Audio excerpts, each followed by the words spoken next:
நண்பர்களே, நீங்கள் பார்த்து கொண்டு இருப்பது உங்கள் கௌசிகா ரிவ்யூ. சரி, வாங்க வீடியோக்குள்ள போய் என்ன நடக்க போகுது அப்படின்னு சொல்லிட்டு பார்த்தீங்கன்னா, நம்ம மல்லி அவங்க இருக்கிறாங்களே, அவங்கள வேற லெவலில் ஒரு பக்கம் புகழ்ந்து தள்ளுங்க. ஏன் எதனால அப்படின்னு சொல்லிட்டு பார்த்தீங்கன்னா, எந்த அளவுக்கு ஒரு பக்கம் காதல், அன்பு, கேரிங் இதெல்லாம் இருந்தா, ஏன்னா எந்த அளவுக்கு அன்பு வச்சிருந்தாலும் தனக்கு பிடிச்சவங்க தன்னை விட்டு போகவும் கூடாது, அவங்கள விட்டு நானும் போக மாட்டேன் அப்படின்னு சொல்லிட்டு நிறைய பேர் இருப்பாங்க. யாருக்காக விட்டு தர மாட்டேன்னு சொல்லிட்டு அவங்களோட சந்தோஷம் தான் முக்கியம். அவங்க போய் சந்தோஷமா இருந்தால் எனக்கு பிரச்சனை இல்லை, அவங்க சந்தோஷத்துக்காக நான் ஏன் சந்தோஷத்தை வேணா அழிச்சுப்பேன் அப்படின்னு சொல்லிட்டு மல்லி தன்னோட சந்தோஷத்தை அழிச்சுக்கிட்டு விஜய்க்கு சந்தோஷத்தை தராங்க.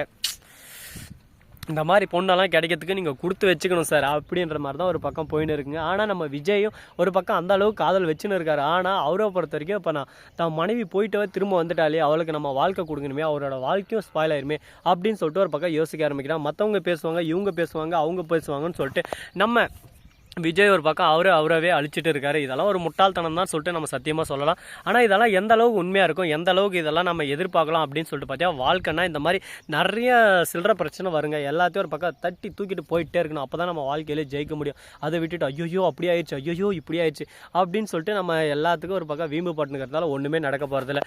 சரி, முடிஞ்சு போச்சு. இதுக்கப்புறம் என்ன பண்ண போகிறோம், ஏது பண்ண போகிறோம் அப்படின்னு சொல்லிட்டு பார்த்தீங்கன்னா, நம்ம நிஷா இருக்காங்களா, அவங்க வந்து ஒரு பக்கம் ஐயோ எங்கள் அக்கா வந்துட்டாலே என்னை தலைப்பேனாலும் ஒரு பக்கம் இதுண்டாலே சோத்தா தூக்கி அடிக்கிறா, குண்டா தூக்கி அடிக்கிறா, சொம்பா தூக்கி அடிக்கிறா, எதையோ அடிக்கிறாளே, நான் வாங்கி எனக்கு வலிக்குதுடா, எப்பா எனக்கு இந்த வாழ்க்கையோ பிடிக்கல, கம்முன்னு நான் எங்கள் அப்பா கிட்ட சொல்லிட்டு பாரினே போயிடலான்னு இருக்கேன் அப்படின்னு சொல்லிட்டு பேசிட்டு இருக்காங்க. நீ பாரினா போய் எங்கேனா போ, அதை பற்றி எங்களுக்கு கவலை இல்லை. ஆனால் நீ போகிற இடத்துக்கு நீங்கள் ரேணுகாவும் வருவாங்க. ஏன்னா ரேணுகா விடாது கருப்பே அப்படின்ற மாதிரி தான் ஒரு பக்கம் இருக்குது. ரேணுகா வந்து ஒரே வாரம் தான் சொல்கிறாங்க, இந்த பாரு உன் மேலே நான் அளவு கடந்த பாசம் வச்சுன்னு இருக்கேன், நீ என்னை விட்டு போகாத மல்லி அப்படின்னு சொல்லிட்டு ஃபோன் பண்ணி பேசினிருக்கேன். மல்லி இருந்து சரி நான் வரேன்னு சொல்லிட்டு சொல்லிருக்கேன். மறுபக்கம் நான் கதிரேசன் வந்து முடியாது, என் பொண்ணை நான் பார்த்தோம் இல்லை சின்னமாக பார்த்துவா, அது எப்படி அவன் வரலாம், அவளுக்கெல்லாம் இடம் இல்லை அப்படி இப்படின்னு சொல்லிட்டு பேசினிருக்க. உடனே நிஷா வந்து என்னப்பா பேசுகிறீங்க, இப்போ அவங்களுக்கு மனநிலம் சரியில்லை, இப்போ மல்லி வந்தால் தான் கரெக்டாக இருக்கும். ஏன்னா ரேணுகா கிட்ட நிஷா வாங்காத அடியா வாங்காத வத்தியா, ஏன்னா தெளிவாக இல்லாத பண்ணால் ஒரு அளவுக்கு நம்ம ஏற்றுக்கலாம். ஆனால் தெளிவாக இருந்துனே தெளிவாக இல்லாத மாதிரி நடிக்கிறாங்களே, அவங்கக்கிட்ட நம்ம என்னங்க பண்ண முடியும். கரெக்டாக இவன் ரேணுகாவே இல்லை, சுடரி. இந்த சுடரி மனசுக்குள்ளே 1000 குழப்பம், 1000 கஷ்டம், 1000 நஷ்டம், இந்த மாதிரி நிறைய விஷயங்கள்லாம் ஒரு பக்கம் ஓடின்னு இருக்குது. இதெல்லாம் எப்படி நம்ம தட்டி தூக்க போகிறோம்? கடவுளே, இதுக்கெல்லாம் ஒரு வழியே இல்லையா? நமக்கு இதே வாழ்க்கையில் கஷ்டத்து மேலே கஷ்டம் வந்துக்கிட்டே இருக்குமா? நம்ம என்ன தான் பண்ண போகிறோம், ஏது பண்ண போகிறோம் சொல்லிட்டு தெரியல. வாழ்வே மாயம், இந்த வாழ்வே மாயம் அப்படின்னு சொல்லிட்டு சோதனையில் பாட்டு பண்ணிருக்காங்க. சோதனையோ வேதனையோ அதெல்லாம் நாம் தான் கொடுக்கணும். நாம் அடித்த அடி தான் ஃபஸ்ட் அடி ஆகணும். அதை விட்டுட்டு ஐயோயோ இப்படியா, ஐயோயோ அப்படியான்னு சொல்லிட்டு நாம் ஃபீல் பண்ணுறதுனால ஒன்றும் நடக்க போகிறது இல்லைங்க. வாழ்க்கைன்னா நிறைய கஷ்டம் வரும். எல்லாத்தையும் ஒரு பக்கம் தாங்கிக்கிட்டு இடி போல் ஒரு பக்கம் நின்றோம்னா நமக்கு வெற்றி வரும் அப்படின்னு சொல்லிட்டு நாம் உறுதியாக நிற்கணுங்க. இந்த மாதிரியெல்லாம் ஒரு பக்கம் போயிருந்தாலும் அதே சமயத்தில் மறுபக்கம் என்ன நடக்குதுன்னு சொல்லிட்டு பார்த்தீங்கன்னா, நம்ம நிஷா இருக்காங்கல்ல, அவங்கள பற்றி ஏன்டா பேசுகிற, அவள் சரியான கல் நெஞ்சுக்காரிடா அப்படின்னு சொல்லிட்டு நீங்கள் சொல்லலாம். நிஷா கல் நெஞ்சுக்காரி தான், ஆனால் மனசளவில் ஒரு பக்கம் ரொம்பவே பொன் போல் ஒரு எண்ணம் இருக்குங்க. ஏன்னா அவங்கள பொறுத்த வரைக்கும் தான் அக்கா தான் உயிர் அப்படின்னு சொல்லிட்டு அவங்க நினச்சின்னு இருக்காங்க அப்படின்னு சொல்லிட்டு நீங்கள் நினச்சின்னு இருக்கலாம். அதெல்லாம் ஒன்றும் இல்லைங்க. இந்த சொத்துக்காக தான் அவங்க அக்காவே பார்த்துன்னு இருக்காங்க. சொத்தை விட வேறு என்ன வேணும் அப்படின்ற மாதிரி எண்ணத்தில் இருக்காங்க.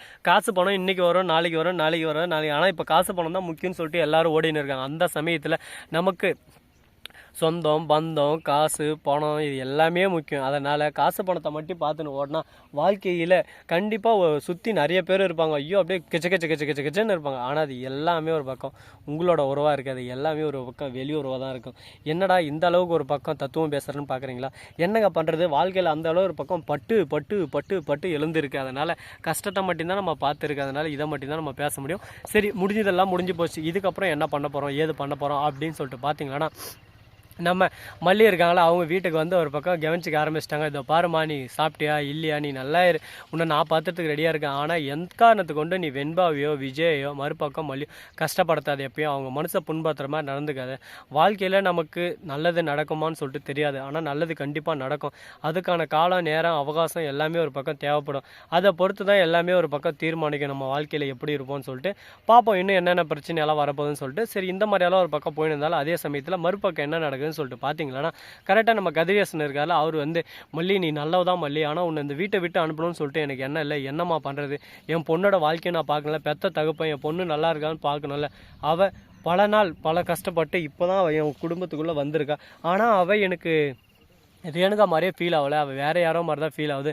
என்னம்மா பண்ணுறது, இதை என்னால் சொல்லவும் முடியல, சொன்னாலும் கஷ்டமாக இருக்குது. ஆனால் அவர் ரேணுகா இல்லை, அது மட்டும் எனக்கு நல்லா தெரியும். சரி பார்க்கலாம், கூடிய விரைவில் கூடிய சீக்கிரம் அவள் யாருன்ற உண்மை தெரிய வரும். அப்போ தெரிய போகுது யார் யாருக்கு எப்படி ஆப் வைக்கணும், யார் யாருக்கு எந்த மாதிரி பிரச்சனையை கொண்டு வரணும்னு சொல்லிட்டு பிரச்சனையை கண்டிப்பாக நான் கொண்டு வருவேன். கொண்டு வந்து அடி மேலே அடி, உத மேலே உத கொடுத்தே தருவேன். யாரையும் நான் சும்மா விட மாட்டேன். எல்லாரையும் ஒரு பக்கம் அடித்து ஓட விட்டுனே இருப்பேன். எல்லாமே ஒரு பக்கம் சூழ்நிலை கைதியாக தாங்க இருக்காங்க. இந்த சூழ்நிலை கைதியில் என்ன பண்ண போகிறோம், ஏது பண்ண போகிறோம்னு சொல்லிட்டு தெரியல. அந்த அளவுக்கு ஒரு பக்கம் பயம்படுத்துகிற மாதிரி தான் போயின்னு இருக்குது. சரி, இதெல்லாம் ஒரு பக்கம் போட்டோம். இதை பற்றி நம்ம இப்போதைக்கு பேச தேவையில்ல. இதுக்கப்புறம் என்ன பண்ணலாம், ஏது பண்ணலான்றத தான் நம்ம பேசி ஆகணும். அது மட்டும் இல்லாமல் நம்ம விஜய் இருக்கார்ல, அவர் இருந்துன்னு என்ன பண்ணுறாரு அப்படின்னு சொல்லிட்டு பார்த்தீங்கன்னா, கதிரேசன்கிட்ட போய் பேசினு இருக்காரு. எதுக்காக அப்படின்னு சொல்லிட்டு பார்த்தீங்கன்னா, இந்த அளவுக்கு ஒரு பக்கம் எஃபெக்ட் போட்டு இந்த அளவுக்கெல்லாம் பிரச்சனை வந்து இதெல்லாம் எப்படி நம்ம சமாளிக்க போகிறோம்னு சொல்லிட்டு தெரியல.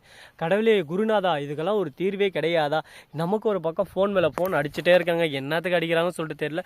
உங்களுக்காக நான் ஆர்வமாக எக்ஸைட்மெண்ட்டோட வீடியோ பேசினு இருக்கேன். அதனால் அந்த ஃபோனை அட்டன் பண்ணவும் முடியல, ஒரு பக்கம் மெல்லவும் முடியல, ஒரு பக்கம் துப்பவும் முடியல.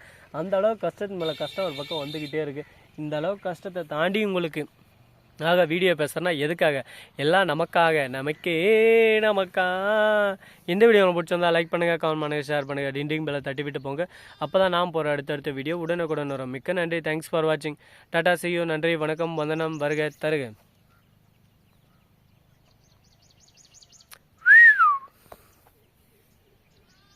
வெற்றி நிச்சயம்.